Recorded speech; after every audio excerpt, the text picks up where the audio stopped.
ടുനെറ്റ്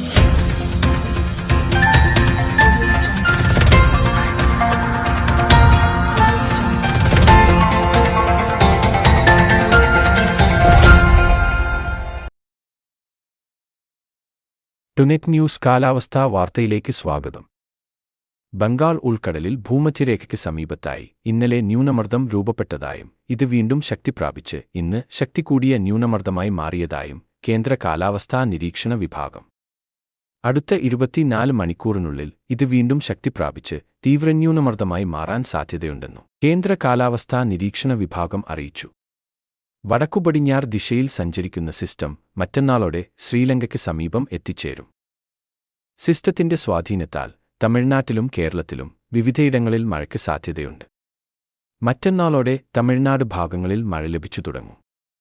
വെള്ളിയാഴ്ച മുതൽ കേരളത്തിലും ഇതിന്റെ സ്വാധീനത്താലുള്ള മഴ ലഭിക്കും. നിലവിൽ വെള്ളിയാഴ്ച സംസ്ഥാനത്ത് 7 ജില്ലയിൽ ഗ്രീൻ അലർട്ട് പ്രഖ്യാപിച്ചിട്ടുണ്ട്. ഇടത്തരം മഴയ്ക്കുവരെയുള്ള സാധ്യതയാണ് നിലനിൽക്കുന്നത്. അതേസമയം ശനിയാഴ്ച 10 ജില്ലയിൽ മഴസാധ്യതയുണ്ടെന്നും ഇതിൽ 2 ജില്ലയിൽ ഒറ്റപ്പെട്ട ശക്തമായ മഴയ്ക്ക് സാധ്യതയുണ്ടെന്നും കേന്ദ്ര കാലാവസ്ഥാ നിരീക്ഷണ വിഭാഗം അറിയിക്കുന്നു.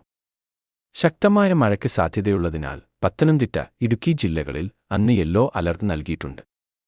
തുടർ ദിവസങ്ങളിലും വിവിധ ജില്ലകളിൽ മഴ ലഭിക്കും. ശ്രീലങ്കയ്ക്കടുത്ത് എത്തുന്ന തീവ്രന്യൂനമർദ്ദം കന്യാകുമാരി കടൽ വഴി അറബിക്കടൽ ഭാഗത്തേക്ക് നീങ്ങാനുള്ള സാധ്യതയാണ് നിലവിലുള്ളത്. കാലാവസ്ഥാ വാർത്തകൾ കൃത്യമായി ലഭിക്കാൻ ചാനൽ സബ്സ്ക്രൈബ് ചെയ്യുക. നന്ദി.